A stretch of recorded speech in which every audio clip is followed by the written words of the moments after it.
ओम शांति। आज संडे है। अव्यक्त बाप दादा की 15 मई 72 की मुरली हम रिवाइज करेंगे। श्रेष्ठ स्थिति बनाने का साधन। 3 शब्द: निराकारी, अलंकारी और कल्याणकारी।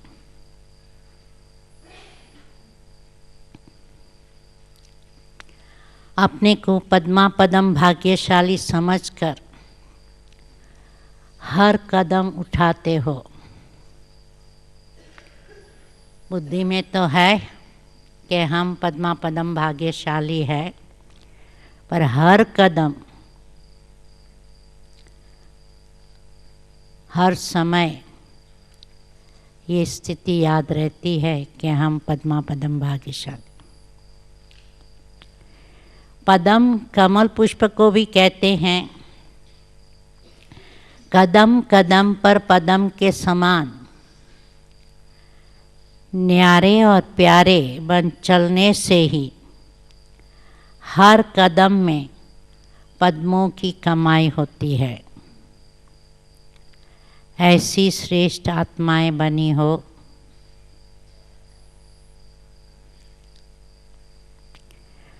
दोनों ही प्रकार की स्थिति बनाई है। कमल फूल समान पवित्र,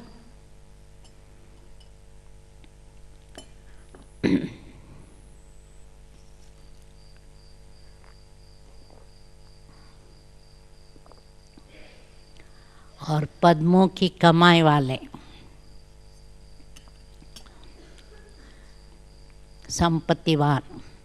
ऐसी स्थिति बनाई है। एक कदम में पदम तो कितने खजाने के मालिक बन गए हो। ऐसे अपने को अविनाशी, धनवान व संपत्तिवान और अति न्यारे और प्यारे अनुभव करते हो।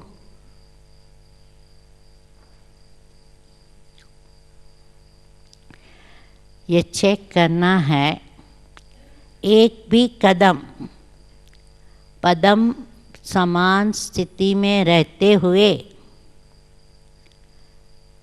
पद्मों की कमाई बिगड़ ना उठे। अलंकार में एक अलंकार पद्म का है, तो इसलिए पहले चेक करना है कि हमारी स्थिति कमल फूल समान है, इसके साथ साथ पद्मों की कमाई कर रहे हैं।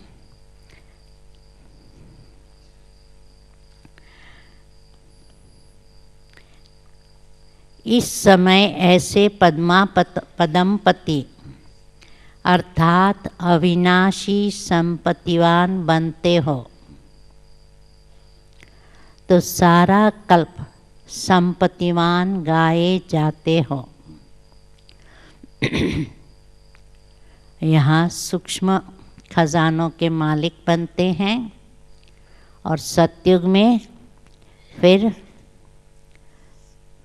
स्थूल खजानों के मालिक बनेंगे, संपत्तिवान बनेंगे। और सारा कल्प, सिर्फ सतयुग में नहीं, सारा कल्प संपत्तिवान।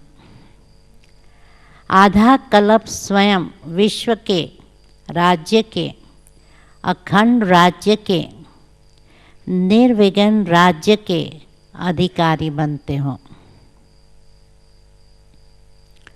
और फिर आधा कल्प भक्त लोग आपके इस स्थिति के गुणगान करते रहते हैं। कोई भी भक्त को जीवन में किसी भी प्रकार की कमी का अनुभव होता है तो किसके पास जाते हैं? आप लोगों के यादगार चित्रों के पास देवताओं के मंदिर में जाते हैं अपनी कमी पूरी करने, चाहे धन कम है, चाहे तंदुरुस्ती नहीं है, चाहे संबंधों में कुछ खिटपिट है, देवताओं के मंदिरों में जाते हैं। चित्रों से भी अल्पकाल की प्राप्ति करते हुए अपनी कमी व कमजोरियों को मिटाते रहते हैं। तो सारा कल्प प्रैक्टिकल में व यादगार रूप में सदा संपत्तिवान, एक तो संपत्तिवान, दूसरा शक्तिवान, गुणवान, वरदानी मूर्त बन जाते हो। तो जब एक कदम भी उठाते हो व एक संकल्प भी करते हो तो ऐसी स्मृति में रहते हुए ऐसे अपने श्रेष्ठ स्वरूप में स्थित होते हुए चलते हो।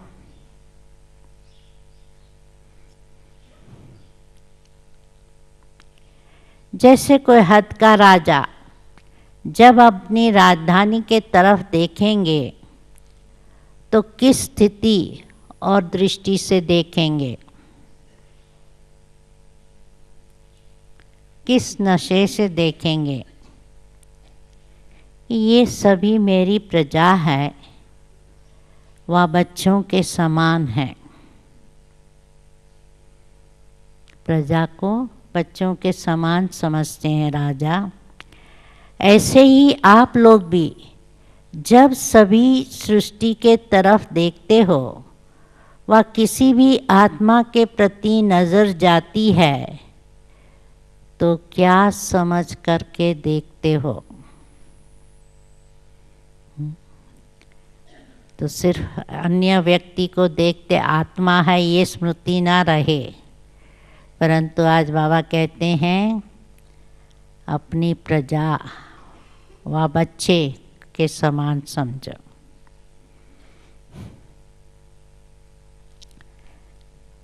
ऐसे समझकर देखते हो कि ये हमारा विश्व जिसके हम मालिक थे वो आज क्या बन गया है, और अभी हम विश्व के मालिक के बालक फिर से विश्व को माला माल बना रहे हैं,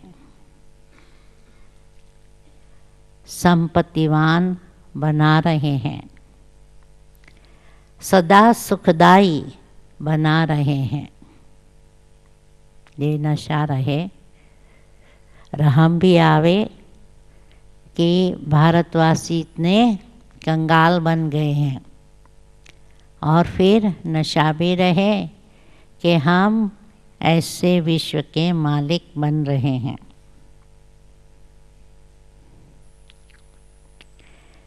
इस नशे में स्थित होकर के उसी रूप से, उसी वृत्ति से, उसी दृष्टि से हर आत्मा को देखते हो।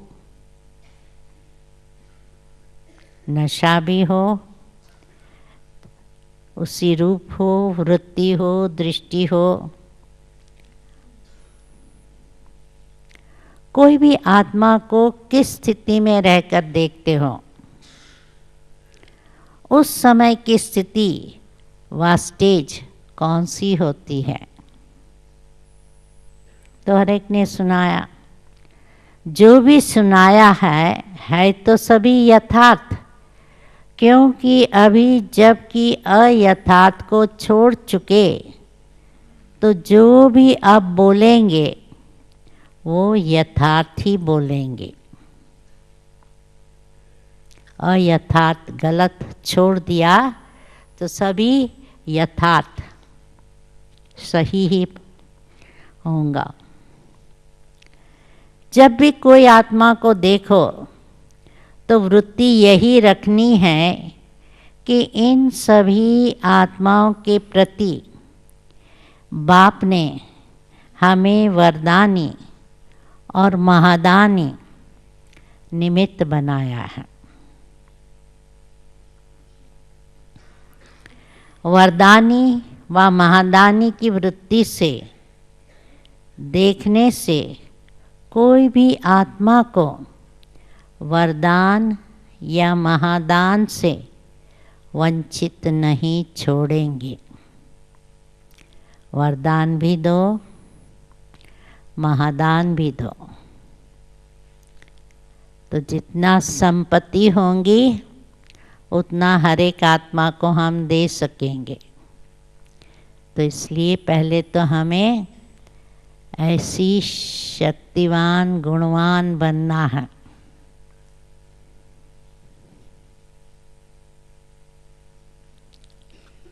जो महादानी व वरदानी होते हैं उनके सामने कोई भी आएगा तो उस आत्मा के प्रति कुछ न कुछ दाता बन कर के देंगे जरूर। कोई को भी खाली नहीं भेजेंगे। तो ऐसी वृत्ति रखने से कोई भी आत्मा आप लोगों के सामने आने से खाली हाथ नहीं जाएंगी, कुछ न कुछ लेकर ही जाएंगी। तो ऐसे अपने को समझकर हर आत्मा को देखते हो। दाता के बच्चे दाता ही तो होते हैं। जैसे बाप के पास कोई भी आएंगे तो खाली हाथ नहीं जाएंगे। मधुबन में जो भी आते थे खाली हाथ नहीं जाते थे। तो ऐसे ही फॉलो फादर, जैसे स्थूल रीति में कोई को भी बिना कोई यादगार सौगात के नहीं भेजते हो ना, कुछ न कुछ निशानी देते हो। तो ये स्थूल रस्म भी क्यों चली? सूक्ष्म कर्तव्य के साथ सहज स्मृति दिलाने के लिए एक सहज साधन बनाया हुआ है।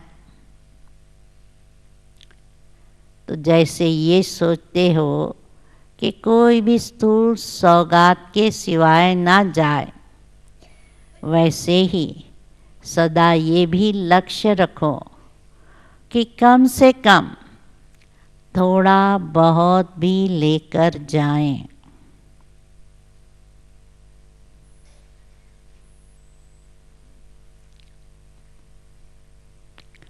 तब तो आप विश्व के राज्य में आएंगे।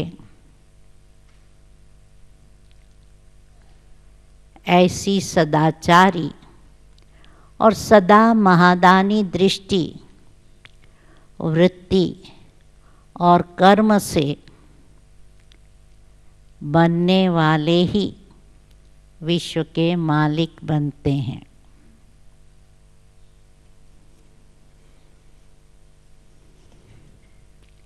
तो सदा ऐसी स्थिति रहे, अर्थात अपने को संपत्तिवान समझकर चलें।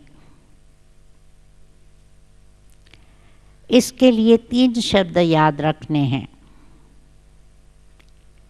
जिन 3 शब्दों को याद करने से सदा और स्वतः ही यह वृत्ति रहती है। वो 3 शब्द कौन से हैं? सदा निराकारी, अलंकारी और कल्याणकारी। अगर ये 3 शब्द याद रहे तो सदा अपनी श्रेष्ठ स्थिति बना सकते हैं।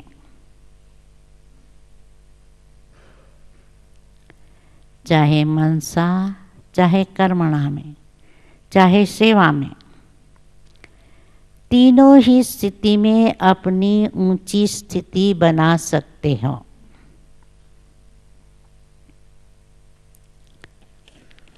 जिस समय कर्म में आते हो तो अपने आप को चेक करो कि सदा अलंकारी मूर्त होकर चलते हो,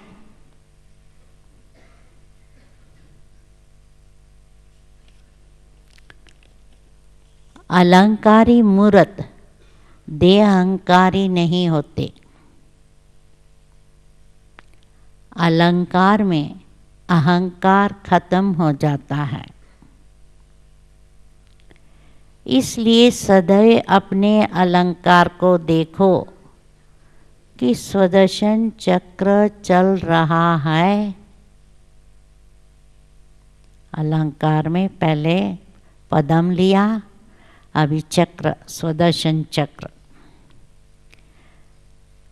अगर सदा सुदर्शन चक्र चलता रहेगा तो जो अनेक प्रकार के माया के विघ्नों के चक्कर में आ जाते हो वो नहीं आएंगे।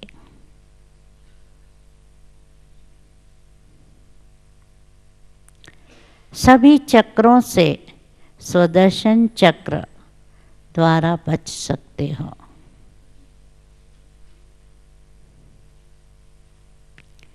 तो सदैव ये देखो कि सुदर्शन चक्र चल रहा है।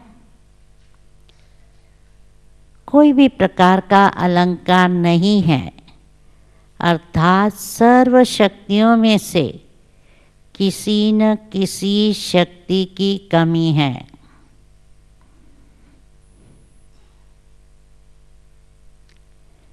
जब सर्व शक्तियाँ नहीं तो सर्व विघ्नों से व सर्व कमजोरियों से भी मुक्ति नहीं। कोई भी बात में, चाहे विघ्नों से, चाहे अपने पुराने संस्कारों से, चाहे सेवा में कोई असफलता का कारण बनता है और उस कारण के वश कोई न कोई विघ्न के अंदर आ जाते हैं, तो समझना चाहिए मुक्ति ना मिलने के कारण शक्ति की कमी है।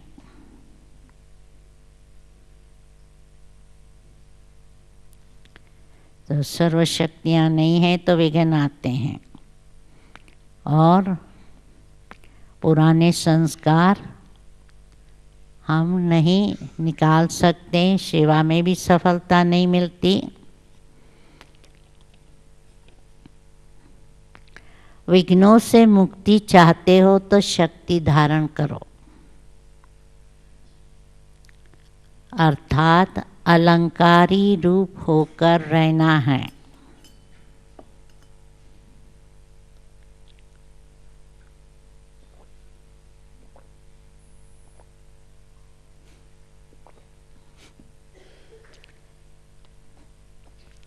अलंकारी समझकर नहीं चलते, अलंकारों को छोड़ देते हैं। यदि विघ्न है इसका मतलब अलंकारी समझकर हम अपने आप को नहीं चलते हैं या अलंकार छोड़ देते हैं। बिना शक्तियों के मुक्ति की इच्छा रखते हो तो कैसे पूर्ण हो सकती। इसलिए ये तीनों ही शब्द सदा स्मृति में रखते हुए फिर हर कार्य करो।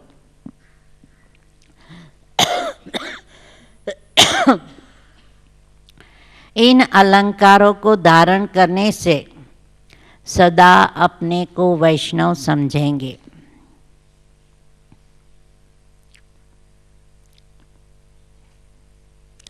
विष्णु के हाथ में अलंकार है, तो संगम युग में हम विष्णु तो नहीं बन सकते, वैष्णव बन सकते हैं। तो इसलिए बाबा कहते हैं जो इन अलंकारों को धारण करने से अपने आप को वैष्णव समझेंगे। भविष्य में तो विष्णुवंशी बनेंगे, लेकिन अभी वैष्णव बनेंगे, तब फिर विष्णु के राज्य में विष्णुवंशी बनेंगे। तो वैष्णव अर्थात कोई भी म्लेच्छ चीज को टच नहीं करने वाला। दुनियावी वैष्णव स्थूल रीति से गंदी चीज़ों को अर्थात मांस मच्छी आदि को टच नहीं करते हैं। आजकल तो वैष्णव भी स्थूल तामसी चीज़ों से वैष्णव है। लेकिन आप जो श्रेष्ठ आत्माएं हो वो सदैव वैष्णव अर्थात तमोगुणी संकल्प व तमोगुणी संस्कारों को टच नहीं कर सकते हो। वो लोग तमोगुणी खान पान को टच नहीं करते, हम तमोगुणी संस्कारों को टच नहीं कर सकते हो। अगर कोई संकल्प व संस्कारों को टच किया अर्थात धारण किया तो सच्चे वैष्णव हुए। और जो सच्चे वैष्णव नहीं बनते वो विष्णु के राज्य में विश्व के मालिक नहीं बन सकते हैं।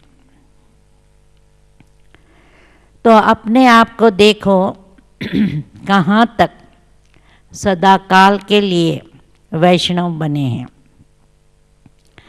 वैष्णव कुल के जो होते हैं वो कोई भी म्लेच्छ को कभी अपने से टच करने भी नहीं देते।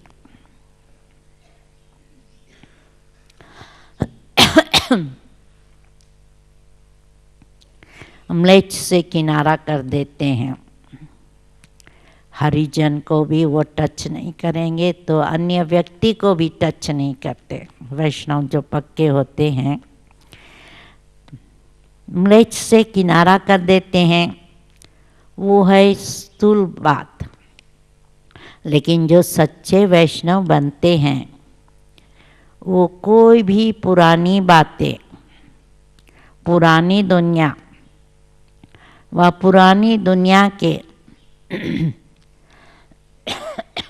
कोई भी व्यक्ति व वैभव को अपनी बुद्धि से टच करने नहीं देंगे। पुरानी बातों को टच नहीं करेंगे। पुरानी दुनिया के कोई व्यक्ति या वैभव को अपनी बुद्धि से भी आकर्षित नहीं होंगे या टच नहीं करेंगे, किनारे रहेंगे।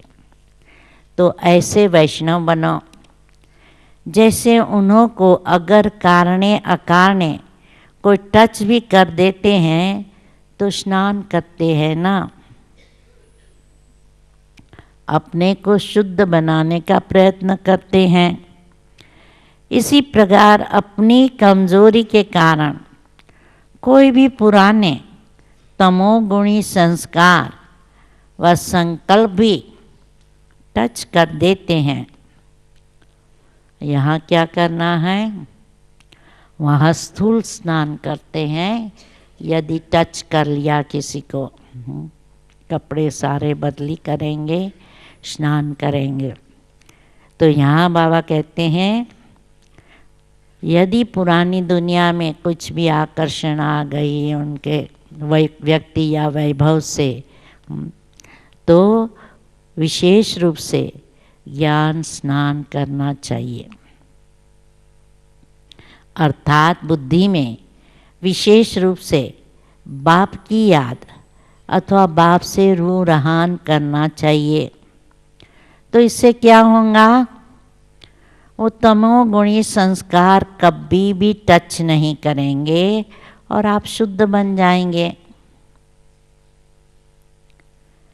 अपने को शुद्ध बनाने से सदा शुद्ध स्वरूप के संस्कार बन जाएंगे। तो ऐसे करते हो, कहते हैं ना पता नहीं ये कैसे हो गया। कमजोरी तो स्वयं की होती है ना। इतनी पावर होनी चाहिए जो कोई भी टच न कर सके। अगर कोई पावरफुल होते हैं तो उनके सामने कमज़ोर एक शब्द भी बोल नहीं सकता, सामने आ नहीं सकता। अज्ञान में रूप के आगे कोई आ नहीं सकते हैं। और यहाँ फिर है रुहाब।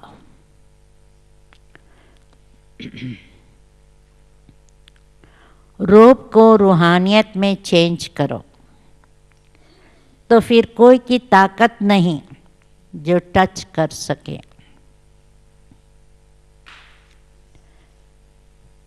जैसे भविष्य में आप सभी के आगे प्रकृति दासी बन जाएंगी। सतयुग में प्रकृति दासी बन जाती है।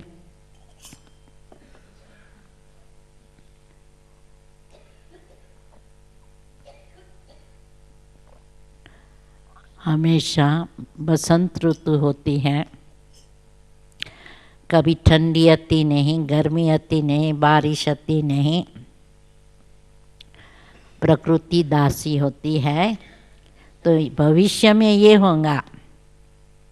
यहाँ क्या होना चाहिए? पुराने संस्कारों को दासी बनाना है। तो प्रकृति दासी है, यही संपूर्ण स्टेज है ना। जब प्रकृति दासी बन सकती है तो क्या पुराने संस्कारों को दासी नहीं बना सकते हो? जैसे दासी व दास सदा जी हजूर करते रहते हैं, वैसे ये कमजोरियां भी जी हजूर करके खड़ी होंगी। मतलब हमारी दास दासियां बन जाएंगी, टच नहीं करेंगी हमें। ऐसी स्थिति सदा काल के लिए बना रहे हो। अभी कहाँ तक पहुँचे हो? आजकल की बात अगर रही है वह अभी अभी की बात है या बरसों की बात है। आज कल और अभी समय में तो बहुत फर्क हुआ ना।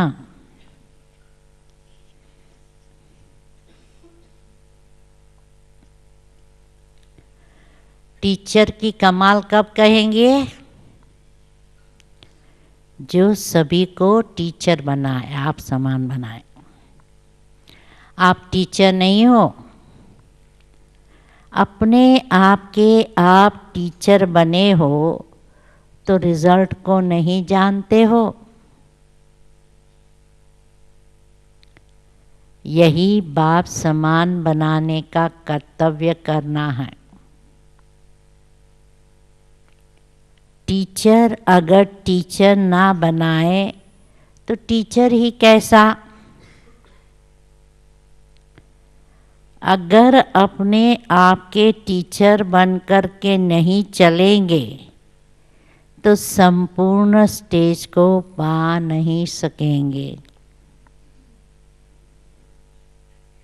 जो अपने टीचर नहीं बनते हैं वही कमज़ोर होते हैं।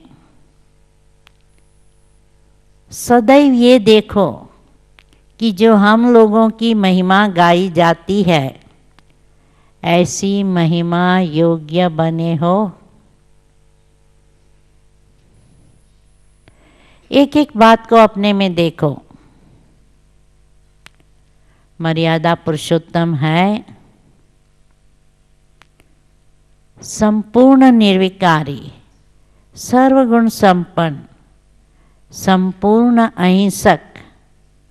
ये पूरी महिमा प्रैक्टिकल में है।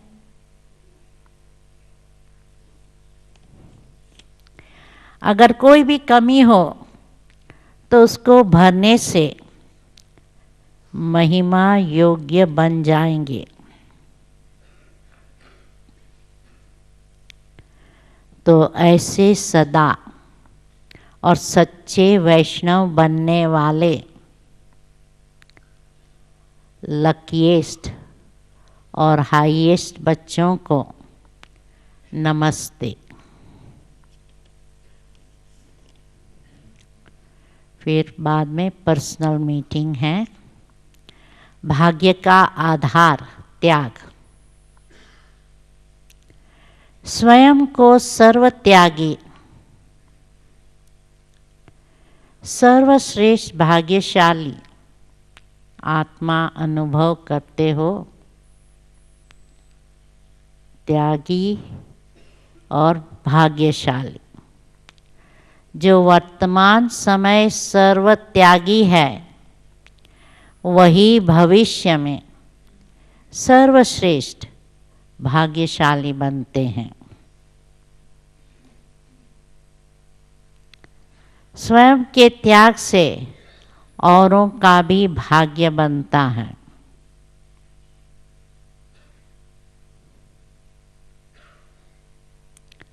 जैसे बाप ने स्वयं का त्याग किया, तभी तो आप अनेक आत्माओं का भाग्य बना।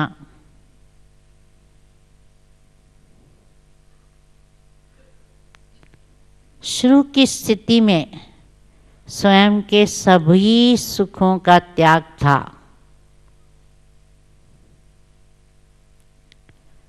इससे ये भाग्य बना।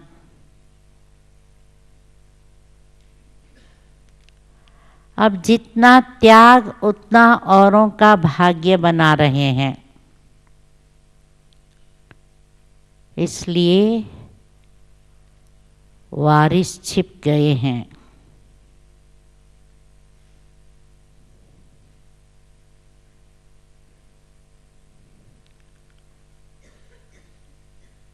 अब फिर से वही महादानी बनने के संस्कार।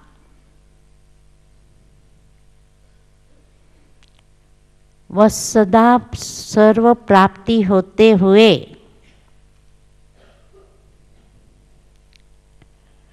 सर्व साधन होते हुए भी साधन में ना आओ, साधना में रहो।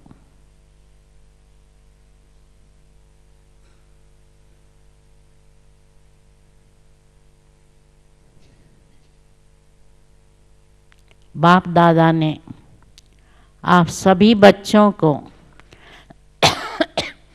हर आत्मा के हाथ में भाग्य की रेखा लगाने की अथॉरिटी दे दी है। सिर्फ बाप भाग्य विधाता नहीं है, हम बच्चों को भी बाबा ने जो ज्ञान दिया है उस द्वारा हम औरों का भाग्य बना सकते हैं। तो इसलिए बाबा कहते हैं कि आपके हाथ में औरों की भाग्य की रेखा लगाने की बाबा ने अथॉरिटी दे दी है। तो ऐसा न हो कि अपने त्याग की कमी के कारण अनेक आत्माओं के भाग्य की रेखा संपन्न ना कर सको। बहुत बड़ी जिम्मेवारी है। हर बच्चे की इतनी जिम्मेवारी है। तो अपने साधनों व अपने प्रति समय व संपत्ति का त्याग करो, तब ये प्रत्यक्ष फल का भाग्य प्राप्त कर सकेंगे।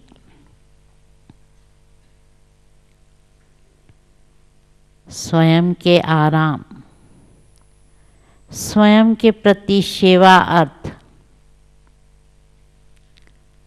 अर्पण की हुई संपत्ति लगाने से कभी सफलता नहीं मिलेंगी। स्वयं के आराम, स्वयं के प्रति सेवा अर्थ अर्पण की हुई संपत्ति लगाने से कभी सफलता नहीं होगी। जैसे सेवा के प्रारंभ में अपने पेट की रोटी भी कम करके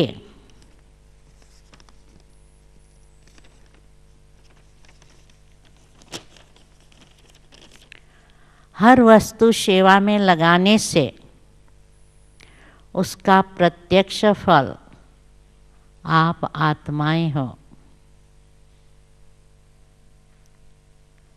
ऐसे मध्य में बाप ने, ड्रामा ने सहज साधनों को स्वयं के प्रति लगाने का अनुभव भी कराया। शुरू में बेगरी पाठ था तो बहुत कष्ट होता था। दादियाँ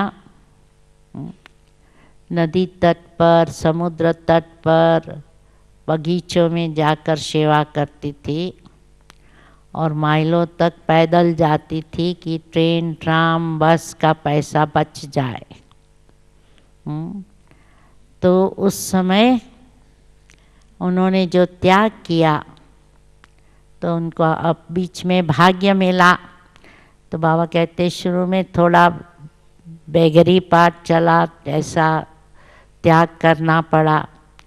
मध्य में सब साधन हो गए, सबके अच्छे मकान बन गए, गाड़ियाँ मिल गई, सब कुछ हो गया। लेकिन अब अंत में प्रकृति दासी होते हुए भी, सर्व साधन प्राप्त होते हुए भी स्वयं के प्रति नहीं लेकिन सेवा के प्रति लगाओ। साधनों को सेवा के प्रति लगाओ, अपने आराम के लिए नहीं।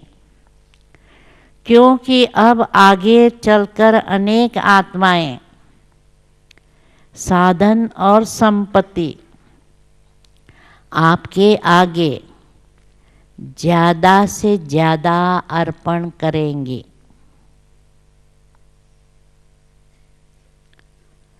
लेकिन स्वयं के प्रति स्वीकार कभी नहीं करना। साधन मिले तो भी स्वयं के प्रति स्वीकार नहीं करना।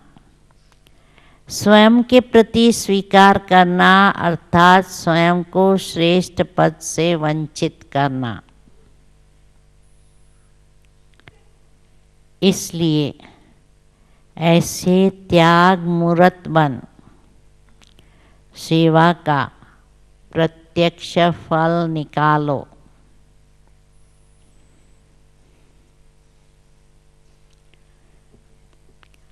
अगर किसी भी प्रकार की सिद्धि अर्थात प्राप्ति को स्वीकार किया, यहाँ स्वीकार किया तो सत्युग में कम हो जाएगा। इसलिए साधन मिलते हुए भी उसका त्याग, प्राप्ति होते भी त्याग करना, इसको ही त्याग कहा जाता है। जबकि है ही अप्राप्ति, उसको त्याग दो तो ये मजबूरी हुई, ना कि त्याग। तो इतना टेंशन अपने ऊपर रखते हो, अर्थात सहज योग का ये अर्थ समझते हो कि सहज साधनों द्वारा योगी बनना है।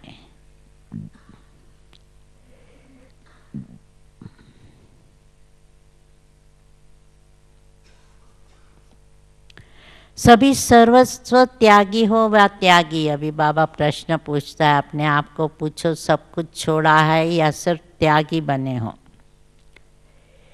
सर्वस्व त्यागी अर्थात जो भी त्याग की संबंध, संपर्क, भाव, स्वभाव, संस्कार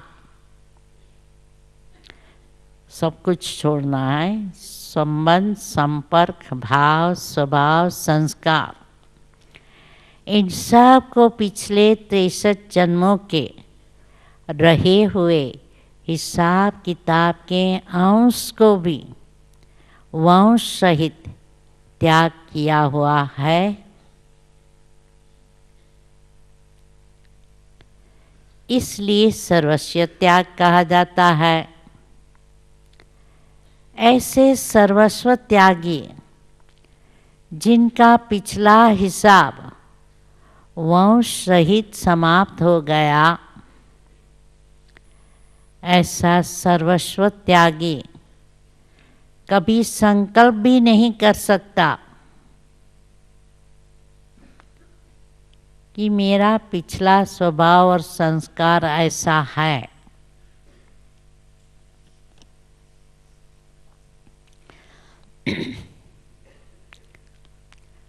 सर्वस्व त्यागी सर्व बंधनों से मुक्त, सर्व बोझों से मुक्त, हर संकल्प में भाग्य बनाने वाला पद्मा पदम भाग्यशाली होगा।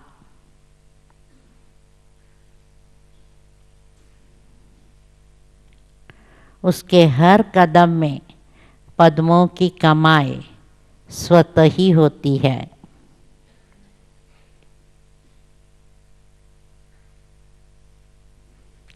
ऐसे सर्वस्व त्यागी बने हो।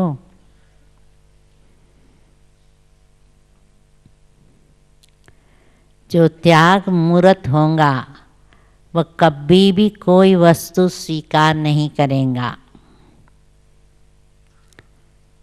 जहाँ स्वीकार करने का संकल्प आया वहाँ तपस्या समाप्त हो जाएंगी।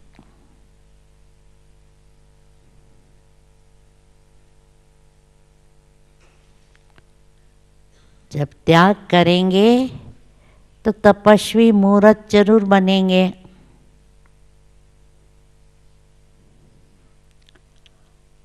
और जहाँ त्याग और तपस्या खत्म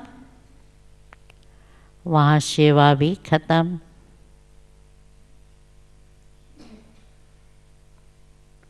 बाहर से कोई कितने भी रूप से सेवा करे, परंतु त्याग और तपस्या नहीं तो सेवा की भी सफलता नहीं।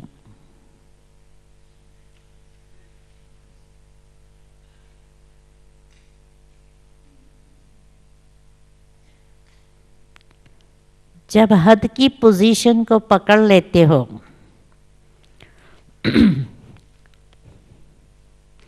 अभी ये देखना है कि त्याग पोजीशन वगैरह का भी किया है या नहीं।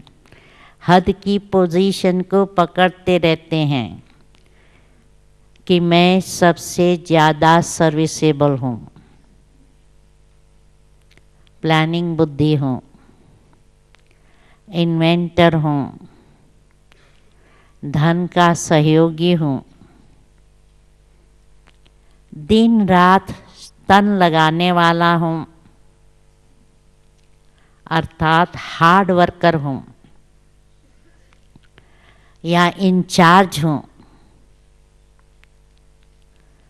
तो हद के नाम मान शान के उल्टे पोजीशन को पकड़ने से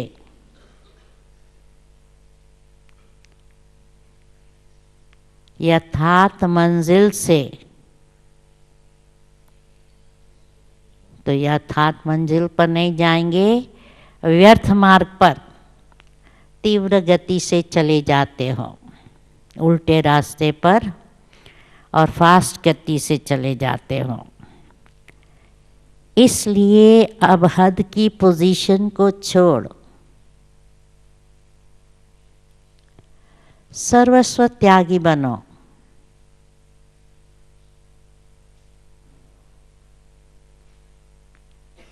त्याग से ही ऊंचे ते ऊंच भाग्य बनेगा। अच्छा, आज का वरदान।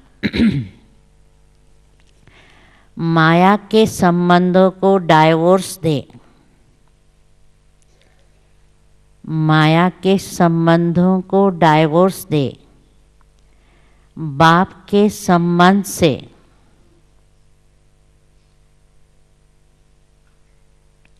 सौदा करने वाले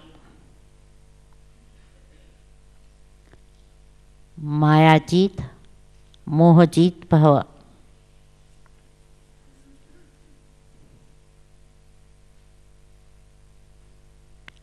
अब स्मृति से पुराना सौदा कैंसल कर सिंगल बनो।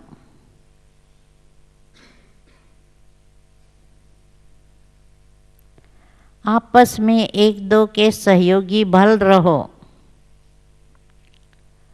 लेकिन कंपेनियन नहीं।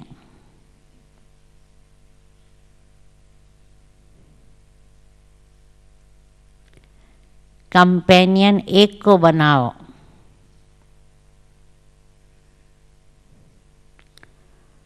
तो माया के संबंध से डाइवोर्स हो जाएगा।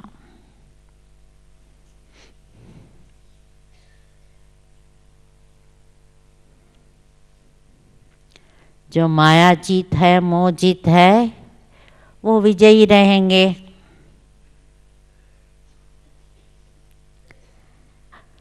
अगर जरा भी किसी में मोह होगा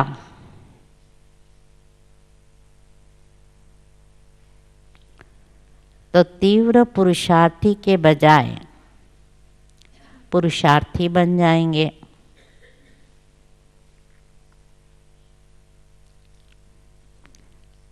इसलिए क्या भी हो, कुछ भी हो, खुशी में नाचते रहो।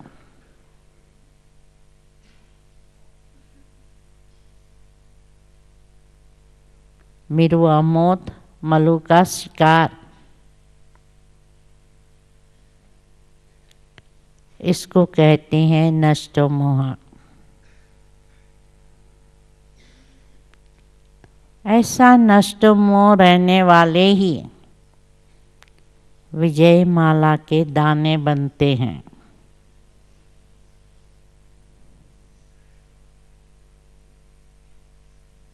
स्लोगन। सत्यता की विशेषता से डायमंड की चमक को बढ़ाओ। सत्यता की विशेषता से डायमंड की चमक बढ़ाओ। ओम शांति।